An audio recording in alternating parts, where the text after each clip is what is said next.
Hi everyone, आप सभी का स्वागत है हमारे आज के इस सेशन में। आज के सेशन में हम जो बात करने जा रहे हैं वो हम बात करने जा रहे हैं कि आपको 12th के बाद जो कोर्सेज आपके पास अवेलेबल होते हैं उनमें से एक हमारे पास जो कोर्स है वो है कॉस्ट अकाउंटेंसी यानी कि CMA। सबसे पहले मैं आपको इसकी फुल फॉर्म से स्टार्ट करता हूं कि इसकी फुल फॉर्म क्या है। तो दोस्तों, फुल फॉर्म है आपकी कॉस्ट एंड मैनेजमेंट अकाउंटेंट। मतलब जब आप अपनी 12th क्लास को क्वालिफाई करते हो और आपके पास बहुत सारे ट्रैक आते हैं कि आपको किस ट्रैक में जाना चाहिए, तो मैं आपको उनमें से एक ट्रैक पर आज लेकर आया हूं जो आपका है कॉस्ट एंड मैनेजमेंट अकाउंटेंट का यह कोर्स। सबसे पहले मैं आपको बताना चाहूंगा, जब भी आप 12th क्लास को क्लियर आउट करते हो, मतलब आप 12th क्लास में जब आप पास होते हो कॉमर्स स्ट्रीम से, जब आप कॉमर्स स्ट्रीम से अपनी क्लास 12th को क्वालिफाई करते हो, आप पास हो जाते हो, तो दोस्तों जो तीन बड़े आपके पास प्लेटफॉर्म निकल के आते हैं, वो आपके तीन प्लेटफॉर्म जो होते हैं मैं उसके बारे में आपको बताता हूं। आपके तीन प्लेटफॉर्म होते हैं, जैसे कि मैंने बताया CMA, CA या CS। जैसे आप किसी मेडिकल स्टूडेंट हो, मतलब आपने साइंस साइड से क्वालिफाई किया है या आपने आर्ट से क्वालिफाई किया है, तो उनके भी रेस्पेक्टिव फील्ड होते हैं कि सबसे बड़ी डिग्री उनके फील्ड में कौन सी है। तो अगर मैं आपके फील्ड में बात करूं, अगर मैं कॉमर्स फील्ड में बात करूं, तो सबसे बड़ी जो तीन डिग्रियां निकल के आती है, वो पहली आपकी है आपकी CMA, दूसरी आपकी CA और तीसरी आपकी है CS। कहने का मतलब है, कॉमर्स से जब आप अपने करियर की शुरुआत कर रहे हो, जब आप 11th में कॉमर्स लेते हो और आप 12th में अपना पूरा सिलेबस पूरा करके किसी कॉलेज की तरफ या किसी अदर प्रोफेशनल कोर्स की तरफ जाते हो, तो मैं आपको ये बताना चाहता हूं कि हमारी जो कॉमर्स लाइन है उनमें ये तीनों कोर्स ही सबसे बड़े माने जाते हैं। इनसे बड़ा कोई भी कोर्स नहीं है अगर हम कॉमर्स की बात करें, ठीक है। मतलब ये नहीं कह रहा मैं कि कोई ग्रेजुएट है या कोई पोस्ट ग्रेजुएट है तो वो भी अच्छा अर्न करते हैं, उनकी भी अच्छी डिग्री है, बट अगर मैं मैक्सिमम लेवल को देखूं, सबसे मैक्सिमम लेवल, तो वो ये तीन कोर्स निकल के आते हैं। आपका कॉस्ट अकाउंटेंसी प्रोफेशन, आपका चार्टर्ड अकाउंटेंसी प्रोफेशन और आपका कंपनी सेक्रेटरी प्रोफेशन। और इन तीनों में से मैं आज एक प्रोफेशन पे आपको बताने आ रहा हूं कि ये CMA क्या होता है, जिसको हम पहले, हमारा जो इंस्टीट्यूट का नाम था, इसको CWA नाम से बोलते थे। पहले जो फुल फॉर्म होती थी वो होती थी दोस्तों कॉस्ट एंड वर्क्स अकाउंटेंट।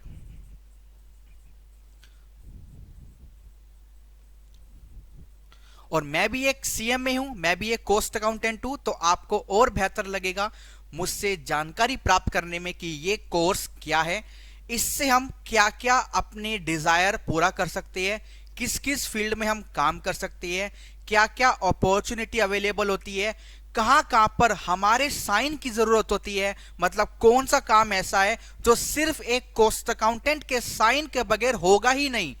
तो ये तीनों कोर्स, मतलब CMA, CA या CS, इनके साइन की वैल्यू होती है, मतलब इनके साइन सरकार भी स्वीकार करती है कि हाँ ये डॉक्यूमेंट्स इन तीनों में से किसी ने अगर वेरीफाई किया तो हम उसको सही मानेंगे। कहने का मतलब ये भी है कि ये तीनों हमारे एक गवर्नमेंट कोर्सेज है, मतलब इन तीनों की जो डिग्री होती है वो गवर्नमेंट की डिग्री होती है। हमारा जो इंस्टीट्यूट है वो कोई प्राइवेट कॉलेज नहीं है, वो कोई ट्रस्ट नहीं है, बल्कि सरकार के अंदर स्थापित एक इंस्टीट्यूट है। ये पार्लियामेंट के अंदर स्थापित एक इंस्टीट्यूट है।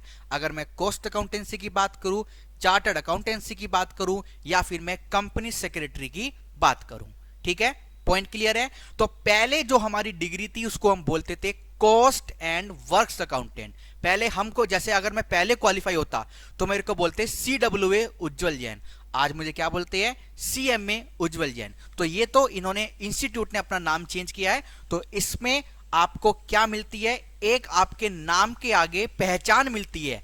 जैसे डॉक्टर लगाते हैं कोई अपने आगे, ठीक है, एडवोकेट लगाते हैं अपने आगे, तो ऐसे ही आपको भी एक पहचान मिलती है आपके नाम के आगे लगाने में। आप किसी फेसबुक पे जाके, यूट्यूब पे जाके, गूगल पे जाके भी ट्राई कर सकते हो। जैसे आप सीएमए लिखो या फिर कोई आपका नॉन पर्सन है, मेरे को ही सर्च कर लो सीएमए उज्जवल जैन, तो मैं भी आपको कहीं ना कहीं मिल जाऊंगा, क्योंकि मैं सोशल मीडिया पे अपने नाम के आगे सीएमए लगाता हूं, लिंक्डइन पे लगाता हूं, इंस्टाग्राम या फिर किसी वेबसाइट पे मेरा टाई अप है, तो वहां पर भी आपको मेरा नाम मिल जाएगा। तो जब आप कोर्स को पूरा कर लेते हो तो आपको ये तोहफा मिलता है, आपको पावर मिलती है, आपको एक नई दुनिया मिलती है, आपको एक नया रूप मिलता है अपनी पहचान का। आप अपने नाम के आगे लगाते हो सीएमए। ऐसे सीए और सीएस वाले भी अपने नाम के आगे लगाते हैं सीए या फिर सीएस। तो हमें इन तीनों कोर्स से क्या मिलती है? साइनिंग अथॉरिटी मिलती है, हमको अपनी एक अलग पहचान मिलती है, हम गवर्नमेंट की डिग्री को प्राप्त करते हैं क्योंकि ये एक सरकारी है। जैसे बहुत सारी जो जॉब्स की ओपनिंग निकलती है वहां पर भी हमको डायरेक्ट एंट्री मिलती है विदाउट एनी एसएससी एग्जाम और अदर कॉम्पिटिटिव एग्जाम।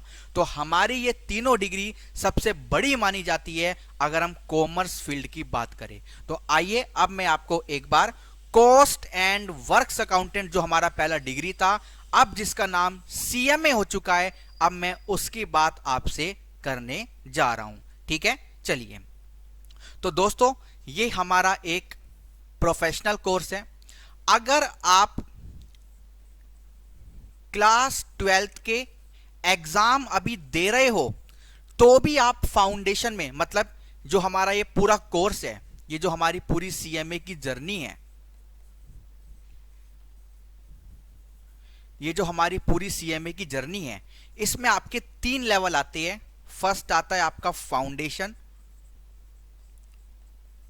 जिसमें आपको 4 पेपर पास करने होते हैं और आपका फाउंडेशन भली भांति कंप्लीट हो जाता है। फिर आपका नेक्स्ट आता है दोस्तों इंटरमीडिएट। इंटरमीडिएट में आपके 8 पेपर्स होते हैं, वो क्वालिफाई हो गए तो आप इंटरमीडिएट भी क्वालिफाई हो जाते हो। फिर दोस्तों फाइनल में जाने से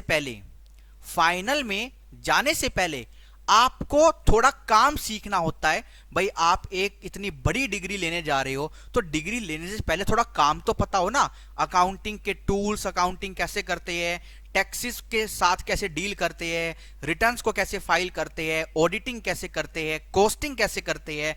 तो इसके लिए आपको आर्टिकलशिप करनी होती है। ठीक है, तो वो आर्टिकलशिप आपको करनी पड़ेगी आपके फाइनल एग्जाम से पहले। फिर आप क्या करेंगे, जब आपका आर्टिकलशिप पीरियड पूरा हो जाएगा देन आप फाइनल में आ जाएंगे और वहां पर भी आपके पास 8 पेपर होते हैं और उनको क्वालिफाई करके आपके पास ये डिग्री आ जाएगी। आप अपने नाम के आगे लिख सकोगे कि I am a CMA, I am a cost accountant. ये जो आपका आर्टिकलशिप का टेन्योर है, एट प्रेजेंट ये 15 मंथ है, मतलब 15 मंथ मिनिमम है। आपको फाइनल ग्रुप 4 को before appear in final group 4, sir ये ग्रुप क्या होता है अभी मैं आपको सब बताऊंगा। जैसे मैंने बोला ना कि फाइनल में 8 पेपर होते हैं, तो ये जो 4 पेपर होते हैं, इनका एक ग्रुप होता है, ग्रुप 1, या आप नॉर्मल लैंग्वेज में बोलो तो सेमेस्टर। और ये जो दूसरा आपका ग्रुप होता है इसमें आपके 4 पेपर होते हैं, तो इसका मिला के 8 पेपर हमारा बनता है। तो आप अगर फाइनल के एग्जाम देना चाहते हो तो जो ये ग्रुप 2 है ना, ये विदाउट ट्रेनिंग आप नहीं दे पाओगे, विदाउट आर्टिकलशिप करे बगैर नहीं दे पाओगे, क्योंकि आपको मैंडेटरी इंस्टीट्यूट ने 15 महीने बोला है कि जा पहले काम सीख के आ, थोड़ा ग्रूम हो, अपनी सॉफ्ट स्किल बिल्ड कर, उसके बाद तेरे को डिग्री मिलेगी। तो पहले आपको 15 महीने किसी सीएमए फर्म में या किसी ऑर्गेनाइजेशन में आपको काम सीखना पड़ेगा, रेलेवेंट जो आपका काम है। ये नहीं कि कुछ भी सीख लिया, किसी भी कंपनी में काम कर लिया, नहीं, जो आपके फील्ड है उनसे रिलेटेड आपको काम करना पड़ेगा। अगर 15 महीने आपने काम कर लिया तो आप ग्रुप 4 दे पाओगे, मतलब जो आपका ग्रुप 2 है, वरना आप नहीं दे पाओगे। मतलब आप भले ही इंटर क्वालिफाइड हो, फिर भी फाइनल के आप दोनों ग्रुप नहीं दे सकते। आप ग्रुप 1 भले ही दे सकते हो, बट ग्रुप 2 आप नहीं दे सकते। अच्छा, ये तो 15 महीने मिनिमम ट्रेनिंग की बात है। आपको फिर 15 महीने की, सॉरी, ये तो 15 महीने आपकी मिनिमम ट्रेनिंग की बात है। अब आपको क्या करना पड़ेगा? 15 महीने तो आपके कवर हो गए। आपके 3 साल में कितने महीने होते हैं? 12 या 36 महीने। आप 15 महीने काम कर चुके, ठीक है, आप 15 महीने काम कर चुके, तो कितने महीने और बचे? 6 - 5 1, 3 - 1 2, ठीक है। आपके 21 महीने और बचे, यानी अप्रोक्स अगर मैं लगाऊं तो नियर 2 ईयर्स, या 2 ईयर्स से थोड़ा कम, 1 साल 9 महीने। अगर मैं बात करूं 1 ईयर, और अगर मैं इधर लिखूं तो 9 मंथ्स। आपको 1 साल 9 महीने और काम करना पड़ेगा, मतलब आपको एक्सपीरियंस दिखाना पड़ेगा। क्यों? डिग्री आपको मिल जाएगी अगर आपको इंस्टीट्यूट की मेंबरशिप चाहिए। अगर आपको इंस्टीट्यूट की मेंबरशिप चाहिए। सर ये मेंबरशिप क्या होती है? जैसे आपको जैसे ये प्रोफेशन है आपका, तो आप अपना कोई ऑफिस भी खोल सकते हो, बट ऑफिस खोलने के लिए आपके पास लाइसेंस होना चाहिए, जिसको बोलते हैं सर्टिफिकेट ऑफ प्रैक्टिस। और सर्टिफिकेट ऑफ प्रैक्टिस से पहले आपके पास मेंबरशिप होनी चाहिए इंस्टीट्यूट की। आपके पास डिग्री है, आप सीएमए बन चुके, बट अभी आप अपने नाम के आगे लीगली सीएमए नहीं लगा सकते जब तक आपके पास मेंबरशिप नहीं है। तो ये मेंबरशिप कैसे मिलती है? मेंबरशिप बोलती है कि आपको 3 साल का अनुभव होना चाहिए। तो 15 महीने का अनुभव तो हमने ले लिया, और आपको 1 साल और 9 महीने का अनुभव और लेना है। जब आपके पास पूरा 3 साल का एक्सपीरियंस हो जाएगा, मतलब आपकी ट्रेनिंग कंप्लीट हो जाएगी, ट्रेनिंग कंप्लीट हो जाएगी, देन आप क्या करोगे? अप्लाई करोगे मेंबरशिप के लिए। Apply for membership. जैसे मैं आपको बताता हूं, आप कभी किसी डॉक्टर के पास गए हो, तो उनका वहां पे मेडिकल सर्टिफिकेट लिखा होता है कि ये डॉक्टर साहब आईएमए में, इंडियन मेडिकल एसोसिएशन में इस नंबर से रजिस्टर्ड है। तो एक डॉक्टर को भी अपना लाइसेंस रजिस्टर करवाना पड़ता है इंस्टीट्यूट में। वैसे ही हमें भी अपना रजिस्ट्रेशन करवाना पड़ता है कि हम उस इंस्टीट्यूट के मेंबर हैं, ठीक है, उस इंस्टीट्यूट के मेंबर है। अगर मैं आपको दिखाऊं, जैसे यहां पर मेंबर्स का सेक्शन है, अगर मैं आपको अपना मेंबर दिखाऊं, मेंबर सर्च में अगर मैं यहां पर आऊंगा, ठीक है, जैसे मेरे पास मेंबरशिप नंबर है मेरा,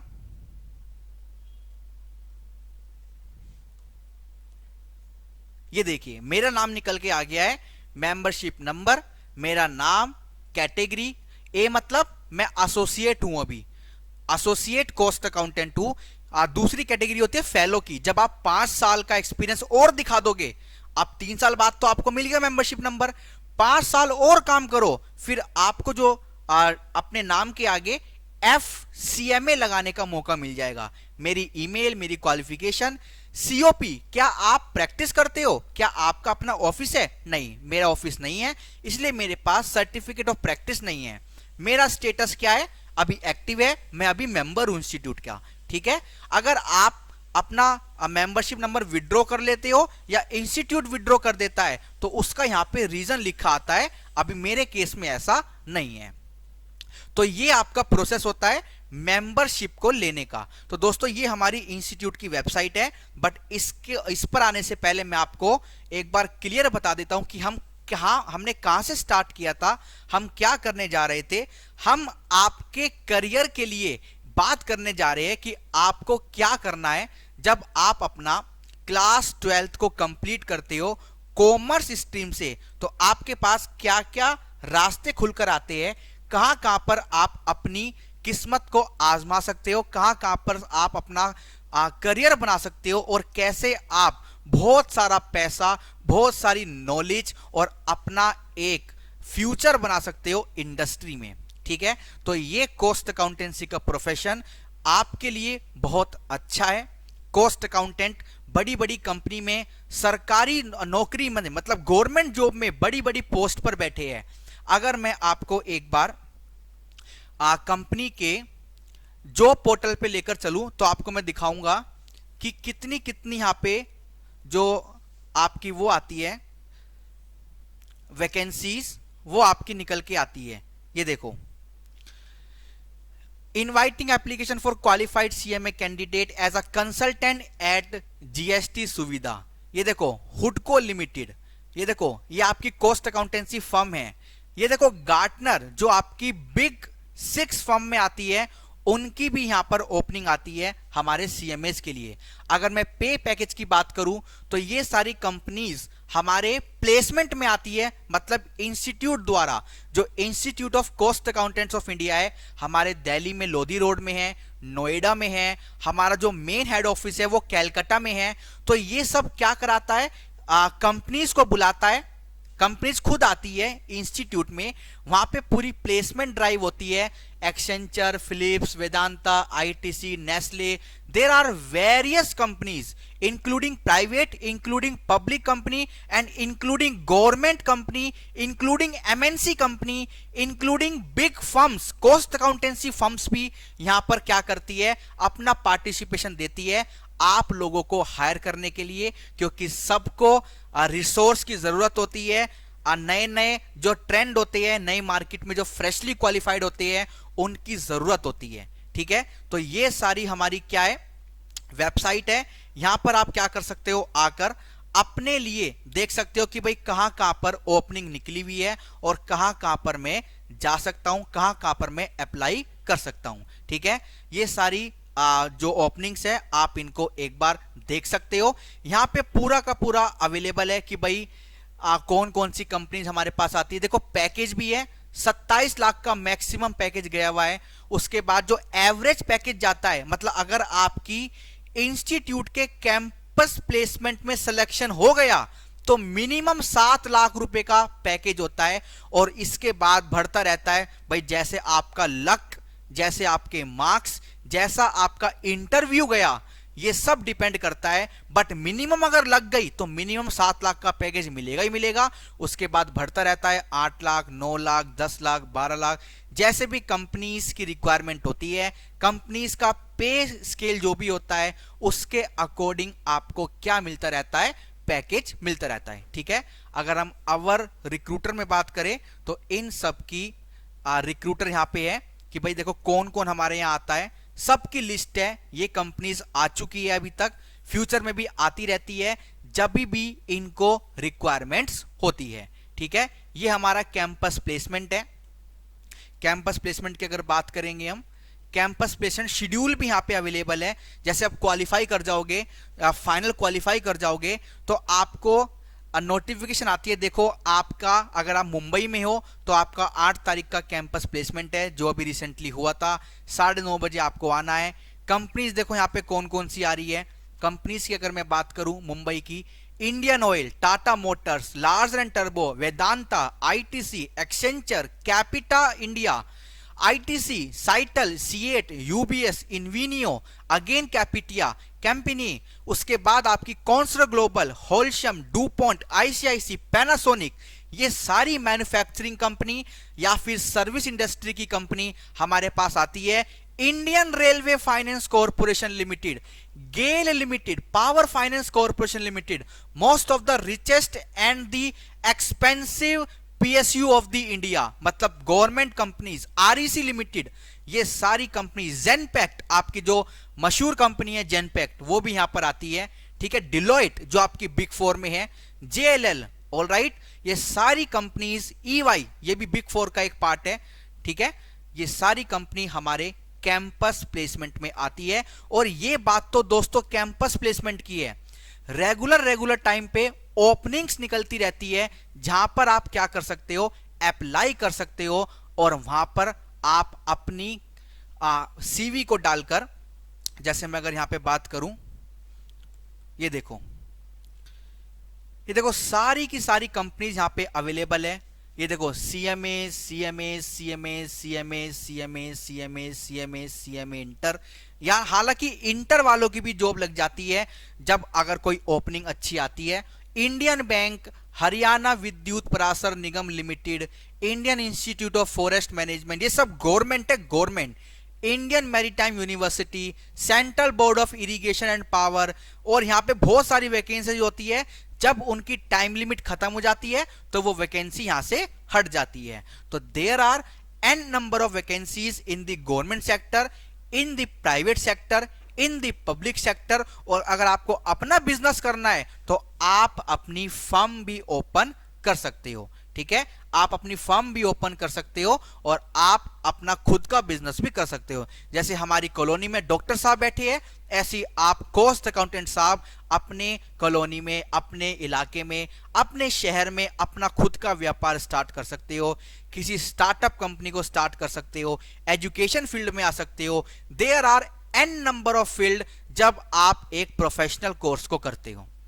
यहाँ पे इतने ट्रैक होते हैं, इतने ट्रैक होते हैं, इतने ट्रैक तो रेलवे स्टेशन पे नहीं होते। जब वो गाड़ियां जाती है वहां पर भी 4 दिशा में कटते हैं, जाती वो 4 दिशा ही है, बट यहाँ पर दिशा बहुत सारी है। रात में भी काम कर सकते हो, सुबह भी काम कर सकते हो, दिन में सो सकते हो, मतलब बिल्कुल फ्लेक्सिबल होता है सब कुछ, क्योंकि आपके हाथ में कला है। प्रोफेशन का मतलब क्या है? आप अपने आप जो काम करते हो, मतलब जितना भी स्किल सेट है वो यहाँ है, तो उसको बोलते हैं प्रोफेशनल। डॉक्टर साहब है, चाहे वो मेडिकल स्टोर कितना ही बड़ा हो, वो लिखेंगे ना, उनके हाथ में पावर है। तो ऐसे आपके हाथ में पावर है। You are the professional, you are going to enrol the professional course after qualification your class 12th by the commerce field. All right, चलिए। तो दोस्तों ये सारी बात थी आपकी जॉब की, आपका ट्रेनिंग पीरियड क्या होता है, ये सारी बात हमने डिस्कस करी कि आपको पहले 15 महीने की ट्रेनिंग वगैरह करनी होती है अगर आपको फाइनल में अपीयर होना है, ठीक है। चलिए आइए, जैसे कि मैं आपको दोबारा रिकॉल कराता हूं, हम सीएमए प्रोफेशन में आ चुके हैं। हम आपको बताने जा रहे हैं कि ये सीएमए प्रोफेशन क्या होता है, इसकी वैल्यू क्या होती है, गवर्नमेंट रिकॉग्नाइज है। कभी भी जाना हो, अगर आप दिल्ली से हो तो हमारे लोधी रोड पे इंस्टीट्यूट है। Lodhi road is the one of the expensive area of the Delhi capital. आप वहां पे जाके देखोगे आपका इंस्टीट्यूट है। अगर कोई क्वेरी आपकी है तो वहां पर भी जा सकते हो, हमारे पास भी आ सकते हो, मेरे से भी कांटेक्ट कर सकते हो। कोई आपकी फेसबुक या सोशल मीडिया पे कोई सीएमए है, उनसे भी आप पूछ सकते हो कोर्स के बारे में कि कैसे मेरे को फ्यूचर में आज जाना है। अगर मैं आपको एक क्रक्स बताऊं कि कैसे कैसे आपको एनरोलमेंट करना है, अगर आप क्लास 12th के एग्जाम अभी दे रहे हो, अगर आप केस 1, अगर आप अभी क्लास 12th में हो, class 12th at present, case 2, case 2 है, क्लास 12th आपकी क्लियर हो चुकी है। कॉमर्स फील्ड की मैं बात करूं, अगर आप नॉन कॉमर्स से आओगे तो भी कोई ऐसा इश्यू नहीं है। अब मैं आपको रिपीट कर देता हूं, अभी तक हमने कॉमर्स वालों की बात करी है, बट हां अगर आप साइंस साइड से आ रहे हो, अगर आप आर्ट साइड से आ रहे हो, तो भी आप इस प्रोफेशन में आ सकते हो। क्योंकि जब इसका पहला सेमेस्टर आता है, क्योंकि आपको सेमेस्टर से ज्यादा क्लियरिटी होती है, जो पहला लेवल आता है फाउंडेशन लेवल, उसमें फाउंडेशन नाम है यार, मतलब नींव रखी जा रही है, उसमें आपको दोबारा से सिखाया जाता है क्या अकाउंटिंग होती है, क्या मैथ्स होता है, क्या आपका बिजनेस स्टडीज होता है, और क्या आपका इकोनॉमी होता है। क्लास 12th और 11th में भी यही 4 सब्जेक्ट होते हैं, तो आपको दोबारा से फाउंडेशन में सिखाया जाता है। If you are switching from the arts और science, then you are most welcome in this profession. आपको कोई भी कभी भी दिक्कत नहीं होगी, ठीक है। और केस 3 आपका आता है दोस्तों, अगर आप ग्रेजुएट हो, अगर आप ग्रेजुएट हो तो भी आप हमारे कॉस्ट अकाउंटिंग प्रोफेशन में एनरोल कर सकते हो, ठीक है। मैं आपको कुछ दिखाना चाहता हूं, मैंने बहुत सारी चीजें ओपन की है।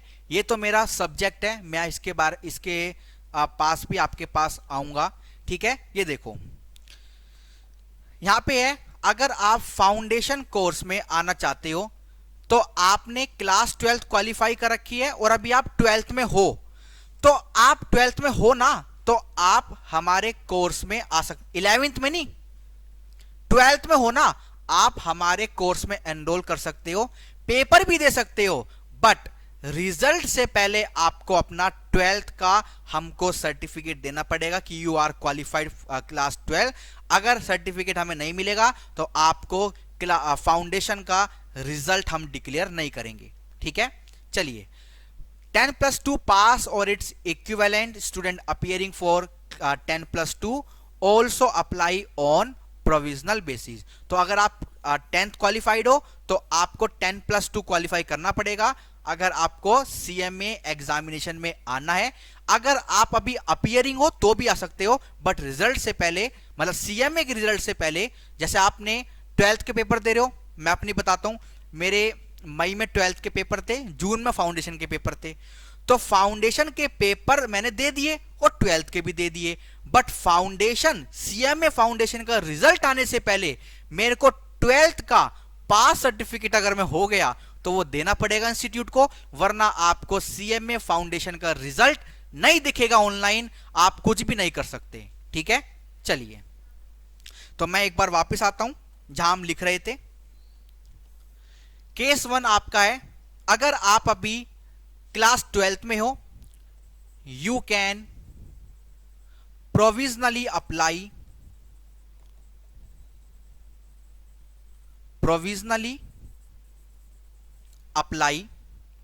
For CMA foundation. 3 लेवल होते हैं, डायरेक्ट तो कहीं नहीं जाओगे, फाउंडेशन से तो होके गुजर के जाना ही पड़ेगा। ठीक है, अगर आप क्लास 12 क्वालिफाई हो तो अप्लाई फॉर CMA फाउंडेशन। ठीक है, मैं कहता हूं आप ग्रेजुएट हो, देखो यहां पे एक और रूट अवेलेबल है।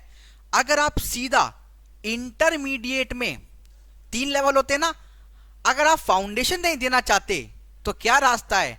पहला रास्ता तो वही है, मतलब आप डायरेक्ट इंटरमीडिएट में आना चाहते हो, 3 लेवल होते हैं ना, फाउंडेशन, इंटर, फाइनल। अगर आप फाउंडेशन को स्किप करके सीधा इंटरमीडिएट में एडमिशन चाहते हो तो पहला रास्ता क्या है? फाउंडेशन क्लियर करके आओ। दूसरा रास्ता क्या है? Student of graduate of any discipline, student awaiting final result also apply on provisional basis. आप कोई भी ग्रेजुएशन की डिग्री ले आओ, हमें मतलब ये नहीं कि बीकॉम ही हो या बीबीए ही हो, कोई भी ग्रेजुएट की डिग्री, अगर आप ग्रेजुएट हो तो आप सीधा इंटरमीडिएट में अप्लाई कर सकते हो। अगर आप ग्रेजुएट के फाइनल ईयर में हो तो भी आप प्रोविजनली अप्लाई कर सकते हो, बट इंटरमीडिएट के रिजल्ट से पहले आपको फाइनल ग्रेजुएट की मार्कशीट देनी पड़ेगी। ठीक है, और तीसरा आपका है qualified CAT level 1 of the institute of cost accountants of India. हमारा इंस्टीट्यूट एक कोर्स और कराता है कैट के नाम से, अगर आपने वो क्वालिफाई कर रखा है तो भी आप सीधा इंटरमीडिएट में आ सकते हो, और अगर आप एक इंजीनियर हो तो भी आप सीधा इंटरमीडिएट में एनरोल कर सकते हो। ठीक है दोस्तों, पॉइंट क्लियर है? चलिए, हाँ जी, अगर मैं आगे चलूं, अब मैंने आपको बता दिया कि कैसे एनरोल करना है। अब मैं आपको ना सबसे पहले ये बताता हूं कि पढ़ना क्या क्या है। पढ़ना क्या क्या है दोस्तों, आइए मैं आपको उसके बारे में बताता हूं। एक बार थोड़ा मैं जूम कर लेता हूं। चलिए, अगर मैं सबसे पहले लेवल की बात करूं, ये सही नहीं दिख रहा है, मैं जरा पेन का कलर चेंज करता हूं, if I am able to do, yes. अगर मैं फर्स्ट लेवल की बात करता हूं, जो आपका फर्स्ट सेमेस्टर होता है, ये पेन भी मुझे ठीक नहीं लग रहा है, दूसरा लेता हूं, yes it is good. First level की अगर मैं बात करूं, फर्स्ट ईयर की मैं बात करूं, तो आपके पास 4 पेपर आते हैं, ये रहे आपके 4 पेपर्स, और इनमें आपके सब्जेक्ट क्या क्या है? पहला है fundamental of business law and business. ठीक है, बिजनेस कम्युनिकेशन यहां पे एड ऑन हुआ है, जैसे एसे राइटिंग, सीवी कैसे लिखते हैं, ईमेल कैसे लिखते हैं, बोलते कैसे हैं, उसका दूसरा पार्ट है। सारे के सारे आपके 100 मार्क्स के पेपर है। ठीक है, अच्छा इससे पहले मैं आपको जरा एक बड़ी इंपॉर्टेंट बात बताता हूं। इंपॉर्टेंट बात मैं आपको बताना जरूरी है, ये बहुत इंपॉर्टेंट बात है कि जो हम इन सबको पास करते हैं, मतलब फाउंडेशन पास होंगे, इंटर पास होंगे, कितने नंबर पे हम पास होंगे। ठीक है, आइए अगर मैं बात करूं फाउंडेशन की, फाउंडेशन की अगर मैं बात करूं तो 400 में से 400 आपके मैक्सिमम मार्क्स हैं, 400 आपके मैक्सिमम मार्क्स है। आपको क्या करना है दोस्तों, आपको क्वालिफाई करने के लिए मिनिमम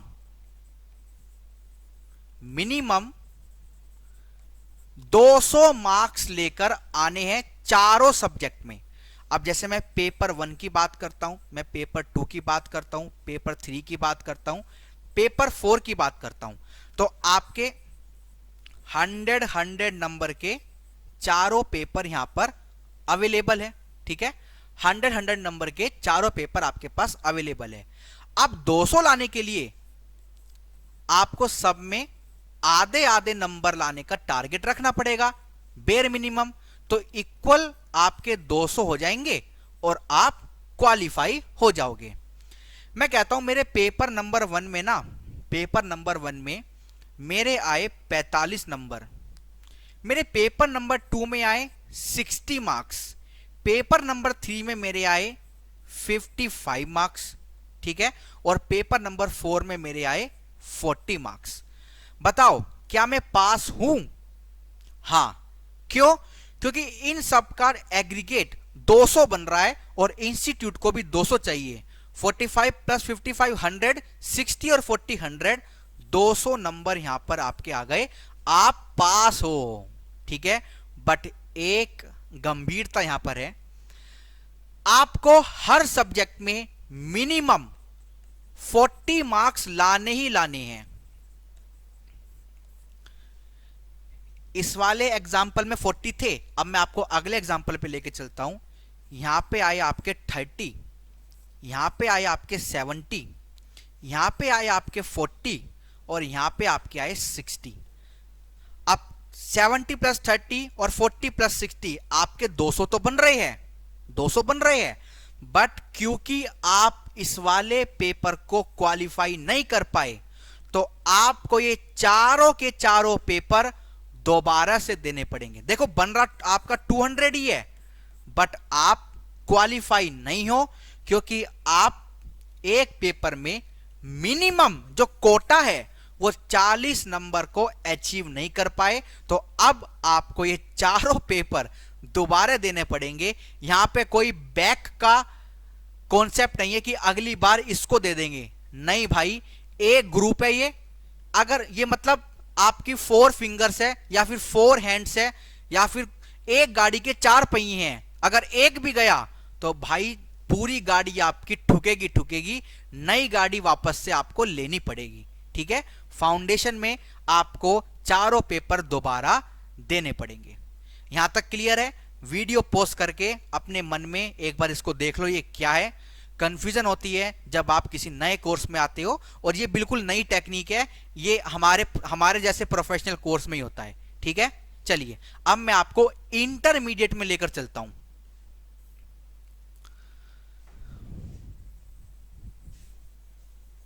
आइए अब अगर मैं इंटरमीडिएट की बात करूं तो इंटरमीडिएट में क्या फंडा है। इंटरमीडिएट, ठीक है, इंटरमीडिएट की अगर मैं बात करूं, इंटरमीडिएट में आपके 2 ग्रुप होते हैं, ग्रुप 1, ग्रुप 2। ठीक है, इंटरमीडिएट में आपके 2 ग्रुप होते हैं, ग्रुप 1 और आपका ग्रुप 2। अब ग्रुप 1 में भी आपके 4 पेपर है, P1, P2, P3, P4, और ग्रुप 2 में भी आपके 4 पेपर है। ठीक है, फंडा वही है। अगर आपको क्या चाहिए, 4 पेपर है ना, तो मतलब 100 मैक्सिमम हो गया ना यहां पे। 400 में से 200 लाओगे तो पास हो जाओगे। 50 ले आया, 50, 50, 50, आप पास हो गए, बल्ले बल्ले। ठीक है, मैं कहता हूं इसमें आए 40, इसमें आए 60, इसमें आए 55, इसमें आए 40। मैं कह रहा हूं 40, 60, 100, 55 प्लस 45, 100। आप यहां पर भी पास हो। ठीक है, अब मैं आपको अगले एग्जांपल पे लेकर चलता हूं। यहां पे आए 30, यहां पे 70, यहां पे 40, यहां पे 60। यार अभी भी 200 बन रहा है, बट मैं पास नहीं हूं और मेरे को ये चारों पेपर दोबारा देने पड़ेंगे जैसे मैंने फाउंडेशन में पढ़ा था। बट इंटरमीडिएट में ये फैसिलिटी अवेलेबल है जहां पर आपके मार्क्स 60 या उससे ज्यादा है। जैसे इन दोनों पेपर में आपके नंबर 60 या उससे ज्यादा है, तो आपको एक मौका मिलेगा। मतलब जब आप दोबारा से चारों पेपर दोगे तो आपको ये दोनों नहीं देने, आपको सिर्फ ये वाला और ये वाला देना है। ये चांस सिर्फ आपको एक बारी मिलेगा। मतलब आपने जैसे जून में पेपर दिए, जून में आपका ये सिचुएशन आया 30, 70, 40, 60, 200 हो रहा था, बस पास नहीं थे क्योंकि मिनिमम हमें ईच सब्जेक्ट में 40 चाहिए। मिनिमम कितना चाहिए इस सब्जेक्ट में? 40 चाहिए। तो आपको चारों पेपर दोबारा देने पड़ेंगे। फाउंडेशन में हमने यही पढ़ा था। बट इंटरमीडिएट में इंस्टीट्यूट ने एक फैसिलिटी दे रखी है कि अगर आपके जिस सब्जेक्ट में 60 नंबर या उससे ज्यादा आते हैं, जिसको बोलते हैं आपकी एग्जम्पशन आ गई, तो आपको वो एग्जम्पशन सिर्फ एक बार ही अगले अटेम्प्ट में मिलेगी। जून में आपने पेपर दिए, आपकी ये सिचुएशन है। दिसंबर में आप पेपर दोगे तो आप 30 और 40 वाला दोगे। अगर दिसंबर में भी क्वालिफाई नहीं हो पाते, चलो मैं दिसंबर की सिचुएशन दिखाता हूं। ये आपकी जून की सिचुएशन थी। आपके एग्जाम 2 बार होते हैं, जून में और दिसंबर में। अब आप दिसंबर में दोबारा पहुंचे एग्जाम देने के लिए, तो आपका ये वाला और ये वाला तो एग्जम्प्ट है, ये तो आपको नहीं देना। आपके अगर आ गए इसमें 40, इसमें आपके आ गए दोबारा 40, इसमें आ गए 60, तो आपके 100 नंबर बन गए, आप पास हो गए, इंटरमीडिएट क्वालिफाई हो गया। भाई मतलब हमें तो 50% पे पास करना है। अगर आपने चारों पेपर दिए तो 200 वाला पास है, 2 पेपर दिए तो 100 वाला पास है, एक पेपर दिया तो 50 वाला पास है। ठीक है, चलिए अब यहां पर तो आपने 100 नंबर ले लिए और आप पास हो गए। मैं कह रहा हूं आपकी किस्मत थी खराब, आपने इन दोनों में एग्जम्पशन ली। यहां पे आपके 30 आए, ठीक है, यहां पे आपके 70 आए। बन तो आपके 100 रहे हैं, बन तो आपके 100 रहे हैं, बट क्योंकि इसने गड़बड़ कर दी, अब क्या होगा? आप पास तो नहीं हुए, बट ये जो एग्जम्पशन थी, आपको जो मौका मिला था इन दोनों पेपर को ना देने का, वो भी अब आपके हाथ से चला गया। क्योंकि ये दोनों मौके सिर्फ एक बारी के लिए आपको अवेलेबल होते हैं, बट इसको आप कैरी फॉरवर्ड कर सकते हो क्योंकि ये तो नया मौका है, इसमें पहले थे ही नहीं। ठीक है, ये 70 आया है, इसको आप अगली बार के लिए एग्जम्प्ट कर सकते हो, बट इन तीनों को आपको दोबारा से देना पड़ेगा। ठीक है, कोई डाउट हो तो एक बार दोबारा देखना, नहीं समझ आए मुझसे पूछ लेना। ठीक है, यही आपका सेम काम होगा ग्रुप 2 में, और यही सेम काम होगा फाइनल में भी और फाइनल के दोनों ग्रुप में भी। ठीक है, पॉइंट क्लियर है? चलिए अब मैं आपको एक फैसिलिटी बताता हूं, फैसिलिटी। ठीक है, आइए ऊपर लिखूंगा special facility, special facility for both groups appearance. कहने का मतलब है, अगर आप इंटरमीडिएट के या फाइनल के दोनों ग्रुप को एक साथ देते हो, दोनों ग्रुप को एक साथ देते हो। देखो अलग अलग ग्रुप में पास होना जरूरी है। अगर आप ग्रुप 1 देते हो तो ग्रुप 1 को निकालो, फिर ग्रुप 2 दे लो। ग्रुप 2 दे रहे हो तो ग्रुप 2 को निकालो, फिर ग्रुप 1 दे लो। हम कह रहे हैं अगर आप दोनों एक साथ दे रहे हो, दोनों एक साथ दे रहे हो, तो जो मैंने ये ऊपर आपको बताया, ये पूरा जितना भी मैंने आपको डिस्कशन दिया, ये दोनों ग्रुप पे लगेगा। ठीक है, पहले तो हम ये वाली वर्किंग करेंगे, इंडिविजुअल इंडिविजुअल वर्किंग करेंगे, ग्रुप 1 में भी ग्रुप 2 में भी, इंटर के। ऐसे फाइनल में जब आप फाइनल दोगे तो फाइनल में भी वर्किंग करेंगे, ग्रुप 1 में भी और ग्रुप 2 में भी। अब मैं कह रहा हूं कि आपने ना दोनों ग्रुप एक साथ दिए, ग्रुप 1 एंड ग्रुप 2 आपने एक साथ दिए, इंटरमीडिएट के हो चाहे फाइनल के हो, क्योंकि दोनों में सेम कॉन्सेप्ट चलता है। अगर मैं इंटरमीडिएट की बात करूं, आपका ग्रुप 1 का जो स्कोर आया वो आया 200 और ग्रुप 2 का भी आया 200, और मैं मान रहा हूं सबके अपने अपने मिनिमम 40 से भी ज्यादा है, मतलब आप यहां भी पास हो और यहां भी पास हो तो आप ओवरऑल पास हो। ठीक है, अब मैं कह रहा हूं आपके ग्रुप 1 में आए 199, फेल हो आप। बट आपने दूसरा ग्रुप भी दिया था, उसमें आ गए 201, तो ये भाई इस भाई को खींच लेंगे और आप पास हो जाओगे। इन दोनों ग्रुप में ये ऊपर वाली वर्किंग तो जरूर लगेगी जो मैंने ऊपर कराई, चाहे आप इंटरमीडिएट के एग्जाम दे रहे हो चाहे फाइनल के। फाउंडेशन का किस्सा वहीं खत्म हो गया, कोई भी बात को लिंक मत करना। बट ये इंडिविजुअल वर्किंग तो आपकी यहां पर भी लगेगी और यहां पर भी लगेगी। इंडिविजुअल वर्किंग करने के बाद अगर ये सिचुएशन आती है, जो कि आती है, तो इसको बोलते हैं फैसिलिटी, इसको बोलते हैं फायदा।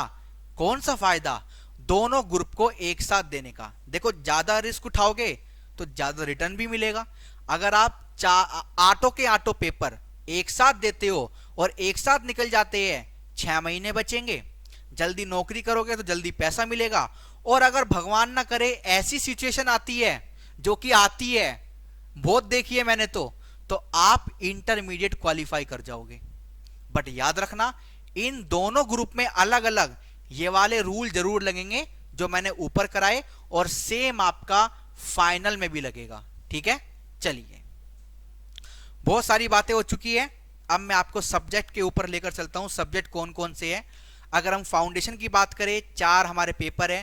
पहला आपका है business law and business communication, दूसरा आपका है fundamental of financial and cost accounting, accounts क्या होता है। ठीक है, फिर आपका है fundamental of math and stat. जो वीडियो साइंस या आर्ट्स वाले देख रहे हैं उनको इन शब्द पे ध्यान देना है। फंडामेंटल, फंडामेंटल होता है नींव। तो अगर आप साइंस से हो, अगर आप आर्ट्स से हो, फिर भी आपको बताया जाएगा कि बेटा डेबिट क्या होता है, क्रेडिट क्या होता है, अकाउंटिंग क्या होती है, दोबारा बताया जाएगा, तो कोई घबराने की बात नहीं है। ठीक है, फिर आपका है fundamental of business economics and management. ठीक है, चलिए अब आप क्वालिफाई हो गए। ठीक है, मतलब आपने फाउंडेशन क्लियर कर लिया। एक सेकंड रुकेंगे।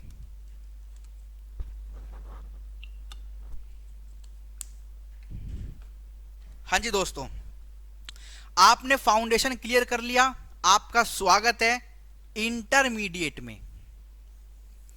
अब आप इंटरमीडिएट लेवल पे आ गए। टोटल 800 नंबर होते हैं जो आपके 2 ग्रुप में बटे होते हैं। 400 नंबर यहां पर है और 400 नंबर आपके यहां पर है। ठीक है, पेपर नंबर जो पहला आता है, जो 5 आपका है, क्योंकि 4 ऊपर कवर हो गए, तो 5 6 7 8 9 10 11 12 13 14 15 16 17 18 19 20, क्योंकि 4 फाउंडेशन में है, 8 इंटर में है, 8 फाइनल में है। टोटल 20 पेपर की कहानी है। बस आप सीएमए बन जाओगे, डिग्री होगी, सूट बूट पहन के घूमोगे, साइन की वैल्यू होगी, इंडस्ट्री में वैल्यू होगी, क्योंकि आपको अलग पैकेज मिलता है। मतलब you are the most extreme graduate, extreme qualified person in the commerce field, तो आपको कुछ तो स्पेशल मिलेगा ना, बट उसके लिए मेहनत चाहिए, संघर्ष चाहिए, जो आप करोगे। करियर बनाना है तो करोगे ना। चलिए, तो इंटरमीडिएट कोर्स में जो पेपर नंबर 5 है वो आपका है business law and ethics, paper number 6 financial accounting, paper number 7 taxation, आपका टैक्स डायरेक्ट और इनडायरेक्ट टैक्स मतलब इनकम टैक्स, जीएसटी, कस्टम, और आपका पेपर नंबर 8 कॉस्ट अकाउंटिंग। ये बात है ग्रुप 1 की। अब आपको वैसे कॉम्बिनेशन लगाना है जैसे मैंने आपको बताया था। ग्रुप 2 की बात करें तो paper number 9 operation management and strategic management, paper 10 corporate accounting and auditing, paper 11 financial management and business data analytics, paper number 12 की अगर बात करें मैनेजमेंट अकाउंटिंग। ये आप बस आप इन 8 पेपर को निकाल लो, आप क्वालिफाई हो गए और आप फाइनल में आ गए। अब आइए बात करते हैं फाइनल लेवल की।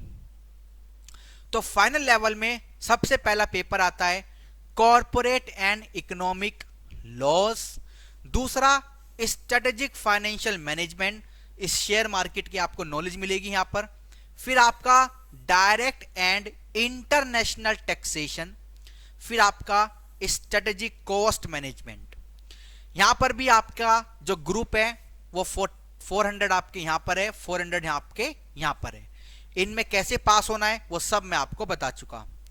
अब अगर ग्रुप 4 की बात करें, यहां पे जरा एक ट्विस्ट है। ट्विस्ट क्या है? ग्रुप 4 में 4 पेपर है, 1, 2, 3, और इनमें से आपको कोई भी एक चूज करना है जिसमें भी आपका इंटरेस्ट है। ठीक है, 4। ठीक है, 4 पेपर आपके हैं। पहला है cost and management audit, corporate financial reporting दूसरा paper, indirect tax law and practice, GST and custom. अब जो आपके ये 3 पेपर है इनमें से आपकी मर्जी है आपको कौन सा लेना है। एडमिशन के वक्त ही बताना पड़ेगा कौन सा आपको पेपर लेना है। ठीक है, पहला है आपका strategic performance management and business valuation, दूसरा आपका है risk management in banking and insurance, और तीसरा आपका है एंटरप्रेन्योरशिप एंड स्टार्टअप। तो ये तीनों पेपर आपके हैं। Student will be required to select any one of 3 elective papers 20A, 20B, 20C at the time of enrolment of the final course. ठीक है दोस्तों, ये आपके सारे सब्जेक्ट है। आप अकाउंट्स भी पढ़ोगे, कॉस्टिंग पढ़ोगे, टैक्स पढ़ोगे, लॉ पढ़ोगे। आप इतने सारे जब सब्जेक्ट पढ़ते हो तो आपके रास्ते खुद खुल जाते हैं। आप ऑडिट में जा सकते हो, अकाउंटिंग में, कॉस्टिंग में, टैक्सेशन में, आपके पास बहुत सारे वेरियस रास्ते खुल जाते हैं क्योंकि हम ये सारी चीज पढ़ते हैं और अच्छे से पढ़ते हैं, डीप में पढ़ते हैं। और अगर भगवान ना करे फेल हो जाते हैं तो दोबारा पढ़ते हैं क्योंकि सारे पेपर दोबारा देने होते हैं। तो हमारी जो अंडरस्टैंडिंग है वो बार बार एग्जाम को अपीयर करके, मैं बोलता हूं कि आपको बार बार अपीयर करने का मौका ना मिले, आप एक बारी में पास हो जाओ, बट फिर भी जब हम बार बार अपने एग्जाम में अपीयर होते हैं तो हमको बहुत प्रैक्टिस हो जाती है कैसे हमको अपीयर करना है और आपको इंडस्ट्री की भी नॉलेज हो जाती है। ठीक है, अब जैसे मैं यहां पर था, आपको मैं अगर फी बताऊं, फी स्ट्रक्चर क्या है हमारा, तो फाउंडेशन का जो इंस्टीट्यूट का है, ठीक है, अगर आप कहीं पे ट्यूशन लेते हो या कोचिंग लेते हो वो अलग है। वैसे इंस्टीट्यूट के यहाँ भी कोचिंग होती है, अगर आपको उनके वहां जाकर पढ़ना है तो वहां पर भी पढ़ सकते हो। अगर आपको अपनी पर्सनल लेनी है जो मार्केट में जैसे आप स्कूल में एडमिशन कराते हो तो वो तो अलग है ना, बट जो आप शाम को ट्यूशन जाते हो उसकी फीस अलग है। तो ये स्कूल वाली फीस है। फाउंडेशन में आपको 6,000 रुपए देने हैं। ठीक है, और मतलब ये नहीं कि आप अगर एक बार फेल हो गए तो दोबारा 6,000 देने हैं, नहीं, ये आपकी जो फीस होती है ये आपकी 5 to 6 ईयर्स तक होती है। मतलब आप आराम से 5-6 साल तक फाउंडेशन निकालना है तो निकाल सकते हो, ऐसा नहीं होता। ठीक है, इंटरमीडिएट की फीस है 23,100 रुपए। यहाँ पे इंस्टॉलमेंट फैसिलिटी भी अवेलेबल है, फाउंडेशन में अवेलेबल नहीं है। और इंस्टॉलमेंट को ना लो तो अच्छा ही है, क्योंकि 2 इंस्टॉलमेंट है, तो क्या करोगे, एक बार ही देके नक्की करो। और फाइनल का आपका है 25,000 रुपीज, जो इंस्टीट्यूट की जाएगी। अगर मैं आपके रोल की बात करूं तो आप कहीं के CMD, CEO, CEO, CFO sorry, director, president, vice president, head of finance, strategic head, cost adviser, finance controller, cost controller, risk management, business analyst, research analyst, professor of finance भी आप बन सकते हो। मतलब ये सारे फील्ड्स अवेलेबल होते हैं जब आप क्वालिफाई हो जाते हो अपने कॉस्ट अकाउंटेंसी के कोर्स से। आपको ट्रेनिंग भी दी जाती है इंस्टीट्यूट की तरफ से, एसएपी की, माइक्रोसॉफ्ट एक्सेल, पावर पॉइंट की, कैम्ब्रिज यूनिवर्सिटी की आपको ट्रेनिंग दी जाती है। और ई फाइलिंग जैसे ITR filing, GST filing, MCA filing भी आपको सिखाया जाता है। ये सारी कंपनीज है। देखो इंस्टीट्यूट खुद बोलता है इनका जो एवरेज पैकेज है वो 12 लाख है। एवरेज, मैंने तो मिनिमम बोला था, एवरेज क्या होता है, मैक्सिमम मिनिमम डिवाइडेड बाय 2। मैं कह रहा हूं मिनिमम एवरेज आपका जो पैकेज है वो 7 लाख का होता है, 8 लाख का होता है। और जो आपका मैक्सिमम है वो वेरिए हर साल बढ़ भी जाता है, कम भी हो जाता है, बट 20 लाख के ऊपर ही होता है, 24 लाख, 25 लाख। और अगर मैं देखूं तो यहां पर आपका 21-22 में जो प्लेसमेंट हुआ था उसमें 28 लाख का मैक्सिमम पैकेज अवेलेबल है। ठीक है, ऑलराइट, पॉइंट क्लियर है। चलिए, ये सारे सब्जेक्ट हैं जो मैंने आपको बता दिए। ये हमारे इंस्टीट्यूट के सारे कॉन्टैक्ट्स अवेलेबल है। अगर आपको कहीं पर भी बात करनी है, अगर आप कोई से भी शहर में हैं, कोई से भी राज्य में हैं, सबके कॉन्टैक्ट्स यहाँ पर अवेलेबल है। आप जाकर एनरोल कर सकते हो। अगर आप बाहर से हो तो मतलब आउट ऑफ इंडिया हो तो आउट ऑफ इंडिया भी हमारी ब्रांच है, मतलब ग्लोबल कोर्स है, कोई भी ऐसी दिक्कत नहीं है। ठीक है दोस्तों, चलिए आपको मैं एक चार्ट और दिखाता हूं। वैसे तो मैं सारी बातें बता चुका हूं। आपको क्या करना है, एडमिशन लेना है फाउंडेशन में। फाउंडेशन में एडमिशन कैसे लेते हो आप, या तो आप 12th क्वालिफाई हो या फिर 12th अपीयरिंग हो। जब आप क्वालिफाई कर जाते हो तो आप इंटरमीडिएट में आते हो। ठीक है, अब अगर इंटरमीडिएट में आपको डायरेक्ट एंट्री चाहिए तो या तो आप ग्रेजुएट हो सकते हो, या इंस्टीट्यूट का जो कैट मैंने बताया था, या फिर अगर आपने चार्टर्ड अकाउंटेंसी का सीए का इंटर क्लियर कर रखा है तो आप सीएमए के इंटर में भी आ सकते हो। ठीक है, चलिए आगे चलते हैं।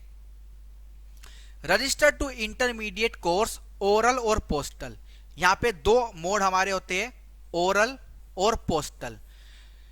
अगर आपको इंस्टीट्यूट में जाकर पढ़ना है तो वहां पे आपको ये दोनों मोड सेलेक्ट करने होते हैं। ठीक है, ओरल या postal. World class employability and technological skill यहां पर अवेलेबल है, जैसे मैंने बताया था, सैप, माइक्रोसॉफ्ट, कैम्ब्रिज, ई filing, online training, etcetera etcetera etcetera. मतलब कुछ मैंडेटरी ट्रेनिंग भी होती है, मैंने बताई नहीं आपको, अब बता देता हूं। कुछ मैंडेटरी ट्रेनिंग होती है जो आपको इंटरमीडिएट के एग्जाम को देने से पहले करनी पड़ती है। ठीक है, eligible to appear in intermediate exam, और ये भी आपकी सिर्फ और सिर्फ ग्रुप 2 के लिए होती है। ग्रुप 1 आप विदाउट ट्रेनिंग भी कर सकते हो। फिर आप जब इंटर क्वालिफाई हो जाओगे तो आप फाइनल में आ जाओगे। फाइनल के लिए आपको एडमिशन करना है।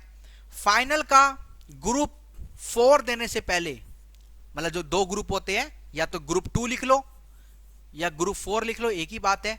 उनको देने से पहले आपको 15 महीने की मैंडेटरी और एक 7 दिन का इवेंट होता है, एक प्रोग्राम होता है। आपको इंडस्ट्री के बारे में थोड़ा नॉलेज दी जाती है, वो ये दोनों चीज आपको मैंडेटरी करनी है अगर आपको ग्रुप 2 देना है।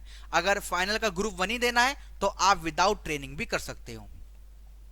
उसके बाद दोस्तों जब आप फाइनल क्वालिफाई कर जाओगे तो आप कैंपस में जाओगे, अपने कैंपस प्लेसमेंट में। उससे पहले कुछ प्री प्लेसमेंट प्रोग्राम होता है, उसमें एनरोल करोगे। फिर क्या होगा, आपके पास कंपनीज के ऑफर आएंगे, आपको शॉर्टलिस्ट किया जाएगा और आप क्या कर सकते हो, वहां से अपनी नौकरी पा सकते हो। अगर आपको इंस्टीट्यूट का मेंबर बनना है तो 3 साल का एक्सपीरियंस चाहिए होगा। 15 महीने आप कर चुके, 1 साल 9 महीने का और एक्सपीरियंस दिखाने के बाद आपको इंस्टीट्यूट की मेंबरशिप मिल जाएगी। आप फिर हक से कह सकोगे I am the member of the institute.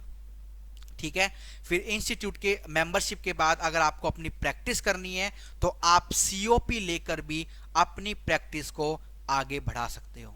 Alright, चलिए, तो ये सारी बातें थी हमारी कॉस्ट अकाउंटेंसी का जो ये प्रोफेशन है, सीएमए जिसको बोलते हैं, कॉस्ट एंड मैनेजमेंट अकाउंटेंट। ये हमारी क्या थी, पूरी की पूरी इंफॉर्मेशन थी। अगर मैं आपको दिखाऊं, इंस्टीट्यूट की मेन वेबसाइट आपकी है www.icmai.in। तो ये हमारे प्रेसिडेंट साहब हैं एट प्रेजेंट, देखो इन्होंने भी अपने नाम के आगे लिखा है सीएमए विजेंद्र शर्मा। ये हमारे वाइस प्रेसिडेंट है at present CMA Rakesh Bhalla. ठीक है, ये हमारी पूरी की पूरी वेबसाइट है। यहाँ पे आपको अगर कुछ एडवांस पढ़ना है आफ्टर सीएमए भी, तो यहाँ पर हमारे एडवांस कोर्स भी होते हैं, एडवांस स्टडीज, ये कैट जैसे मैंने बात करी। टैक्सेशन का डिपार्टमेंट आपका अलग है। आपकी कोई क्वेरी है तो आप यहाँ पर जाओगे, मेरी कोई क्वेरी है क्योंकि मैं मेंबर हूं तो मैं यहाँ पर जाऊंगा।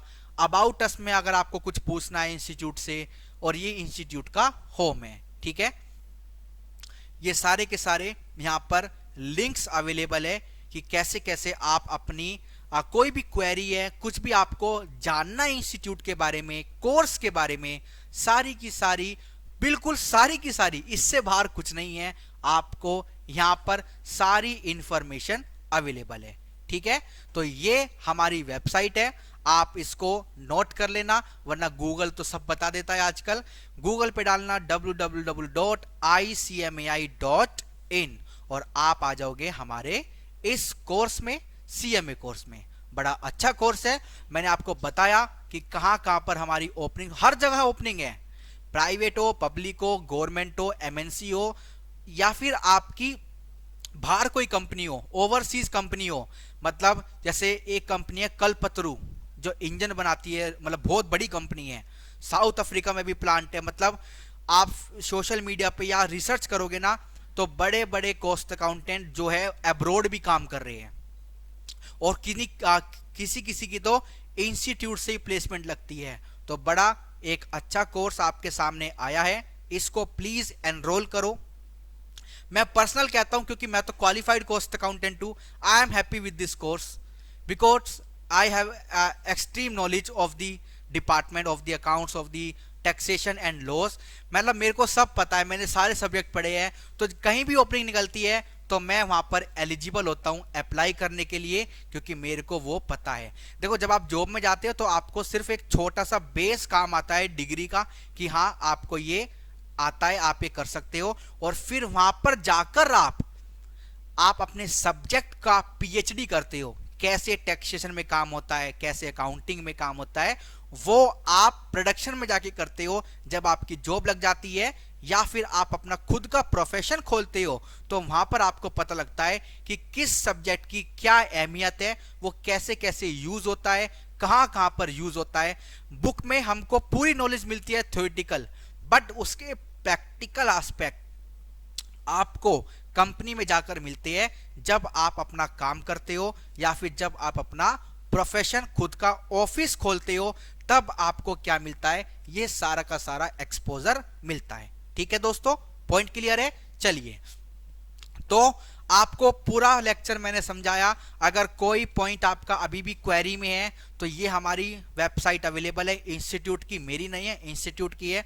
अगर मुझसे आपको कुछ पूछना है तो आप मुझसे भी डिस्कस कर सकते हो। ठीक है, अगर हमारे किसी आपको कहीं पे, मैं सोशल मीडिया पे अगर आपको कोई भी क्वेरी हो मुझसे तो आप मुझसे पढ़ सकते हो। ठीक है, मेरा नाम गूगल पे डालोगे तो मैं कहीं ना कहीं आपको मिल ही जाऊंगा। ठीक है, तो इसलिए सीएमए उज्जवल जैन मेरा नाम है। मैं आपको टाइप करके बता देता हूँ, कहाँ पर टाइप करूँ, कहीं भी कर देता हूँ, यहाँ पे कर देता हूँ इंस्टीट्यूट की वेबसाइट पे। वैसे मैंने आपको अपने नाम की स्पेलिंग दिखाई थी। ठीक है, आप गूगल पे डालोगे, मैं कहीं ना कहीं आपको मिल जाऊंगा और आप मुझसे कांटेक्ट कर सकते हो। ठीक है दोस्तों, चलिए, आपसे मिलकर अच्छा लगा, इस कोर्स के बारे में बताकर अच्छा लगा। कोई भी आपकी क्वेरी हो तो प्लीज कनेक्ट और please enrol for this course, whether you are from commerce, whether you are from science और whether you are from arts. All right, चलिए इसी के साथ साथ आप सबका शुक्रिया। Thank you so much. Bye bye.